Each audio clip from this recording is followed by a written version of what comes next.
Ladies and gentlemen, kings and queens, let me tell you something powerful today. When you focus on yourself, everything else falls into place. You know, people ask me all the time, Myron, what's the first step to turning your life around? Where do I start? And my answer is always the same. Start with yourself. You are the foundation. Now, let's be real. Nobody builds a skyscraper on sand. That structure may look good for a moment. It might even stand for a little while, but the moment a storm hits, it comes crumbling down. That's how life works.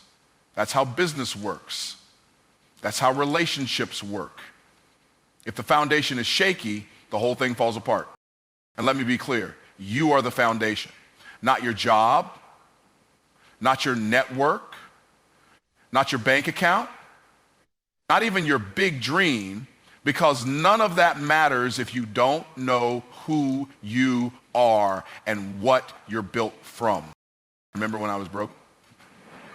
Broke in my bank account and broke in my belief system. See, that's the part people don't talk about. They think being broke is just a money issue. No, sir.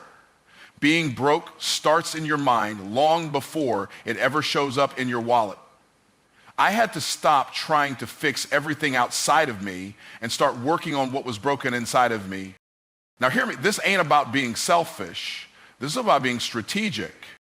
You're trying to fix your marriage? Fix yourself first. You want to grow your business? Grow yourself first. You want peace in your home, clarity in your purpose, success in your calling? Start with you. Because if you don't grow, nothing around you will. See, the problem with most folks is they're too distracted trying to be everybody else's solution when they haven't even resolved what's going on inside themselves. You're trying to be the plug, but you're not even connected to the source. You can't power up other people when your own battery's on red. Let me give it to you straight. God never called you to be everything to everyone. He called you to become the best version of yourself so he could use you to impact the world. But if you skip that process, if you try to be productive before you become powerful, you're going to burn out, break down, or blow up. One of the most freeing revelations I ever had was this. I don't need to chase success. I need to become the kind of person success chases. That's when everything changed. I stopped chasing validation. I stopped comparing my life to people who didn't know where they were going. I started investing in my mind. I started guarding my time. I stopped watering dead things just because I had history with them. And when I focused on becoming, on getting aligned spiritually, emotionally, mentally, opportunities started coming out of nowhere. Doors I could never force open just started swinging wide. But not because I got louder, not because I got luckier, but because I got better. So let me ask you this, what are you building your life on? Are you investing more in your image than your identity? Are you more concerned about what people think of you than what God says about you? Because if your foundation isn't rooted in truth, in growth, in purpose, you'll always be hustling just to survive.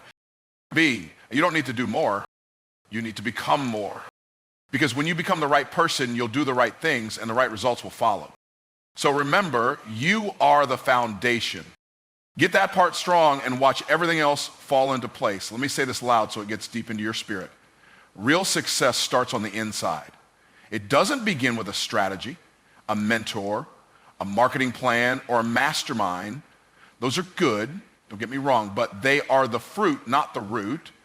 The root is what's going on inside of you. The beliefs you carry, the thoughts you repeat, the stories you keep telling yourself that either empower you or imprison you. You see, people are out here trying to change the fruit on the tree without dealing with the roots in the ground. But you can't expect a harvest of peace, prosperity, and purpose if you're planting seeds of fear, doubt, and self-sabotage. That's not just impractical, it's impossible. Let me make it plain. You want to level up your life? You want to grow that business, write that book, change your family tree? Then start doing the work that nobody can see but everybody feels. The inner work. That's the real grind, not the hustle you post on Instagram. I'm talking about the spiritual, mental, emotional excavation of who you've been so you can become who you were created to be. I remember years ago, I was struggling to get traction. I was working hard, grinding long hours, saying all the right things, reading all the right books, but nothing was clicking. And I got frustrated. I said, God, what's going on? I'm doing everything I know how to do. And God whispered back, yes, but you're doing it from the wrong identity. That hit me like a freight train. I realized I was trying to produce millionaire results with a minimum wage mindset. I was trying to walk into rooms with confidence, but inside, I still saw myself as the broken kid who had to prove his worth.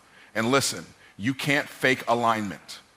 You might be able to fake charisma, you might be able to fake hustle, but you cannot fake who you are. Sooner or later, your identity will overpower your intention. That's when I learned the truth. Your external reality is a lagging indicator of your internal reality. If you want to know what someone truly believes about themselves, look at their life. Look at their bank account. Look at their relationships. Look at their habits, not in judgment, but in revelation. Everything in your life is echoing what you believe you deserve, what you believe is possible, and what you believe is true about you. And if you don't upgrade that belief system, you'll spend your whole life fixing surface issues while the root problem grows deeper and stronger. Let me tell you this. You don't rise to your goals, you fall to your level of identity. That's why people can set goals every January and still be stuck by March, because nothing changes until you do. It's like this. If you plant a seed in toxic soil, it doesn't matter how powerful the seed is, it's not going to thrive. Not because the seed was wrong, but because the environment wasn't right. You are the soil, and your mindset, your emotional patterns, your spiritual alignment, that's the environment. You ever meet someone who walks into a room and changes the whole atmosphere? They didn't say much. They didn't flash money or flex titles, but something about them just radiated power. That's not luck. That's not charisma. That's alignment. That's someone who's done the inner work and is now reaping the outer rewards. But here's a part people miss. The inner work isn't glamorous. It's not something you can always show off. It's early mornings of prayer. It's late nights of reflection. It's looking in the mirror and being honest. It's forgiving yourself. It's breaking generational patterns. It's sitting still long enough to hear God's voice over the noise of the world.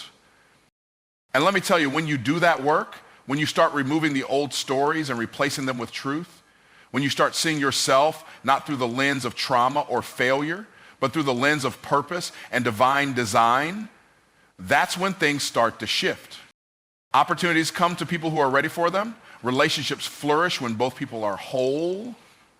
Money flows to those who can steward it. Impact follows authenticity. And it all starts with what you've built on the inside. So don't get distracted by the surface. Don't get seduced by the shiny. Get grounded in truth, because the deeper your inner work, the higher your outer potential. Everything you want is already waiting for you. It's just waiting for you to become the version of yourself who can handle it. Let me share something with you that shifted everything for me. Force is what you use when you're out of alignment. When you're aligned, when your purpose, your beliefs, your habits, and your actions are all moving in the same direction, you don't need to hustle harder. You need to flow smarter. Now, don't misunderstand me. I'm not against hard work. I grew up working hard. I've shoveled dirt, worked jobs I didn't love, done things I had to do to survive. I know what grind feels like. But what I'm telling you today is this. There's a difference between grinding from identity and grinding from insecurity. One leads to multiplication. The other leads to burnout. For a long time, I thought I had to hustle every second to prove my worth, to prove I deserved success, that I was good enough, smart enough, valuable enough. So I pushed, I forced, I micromanaged outcomes. I tried to control everything. And the more I did that, the more frustrated I became. things didn't move any faster. In fact, sometimes they slowed down. And the reason is simple. When you operate out of desperation, not alignment, you repel what's meant for you. Let me give you a picture. Imagine rowing a boat across a river. You're paddling hard, sweat pouring down your face. You're straining and pushing, giving it everything you've got. But you never look down and realize your boat is still anchored to the dock. That's what most people are doing in life. They're paddling like crazy in one direction, while their beliefs, their fears, their doubts are still tied to who they used to be. You can't force flow. You can't hustle your way into peace. You can't manipulate your way into purpose. And here's what I've learned. Alignment creates acceleration.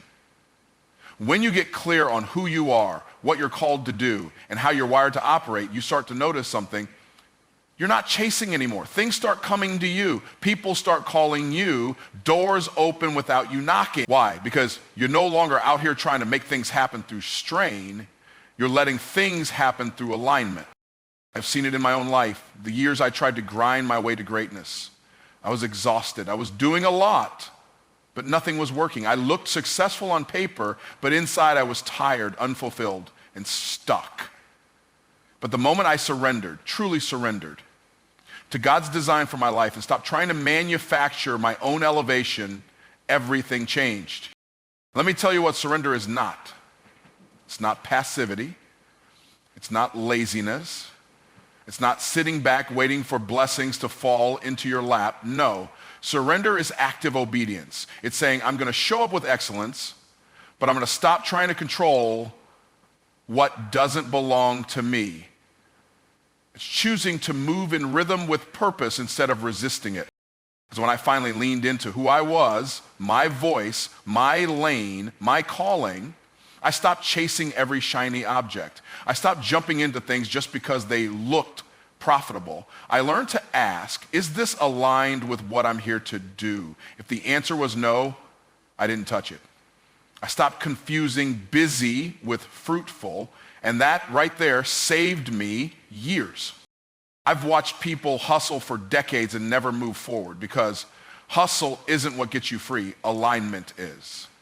I've also watched people who know who they are, walk with clarity, peace, and conviction, and they get more done in 1 year than others do in 10. Why?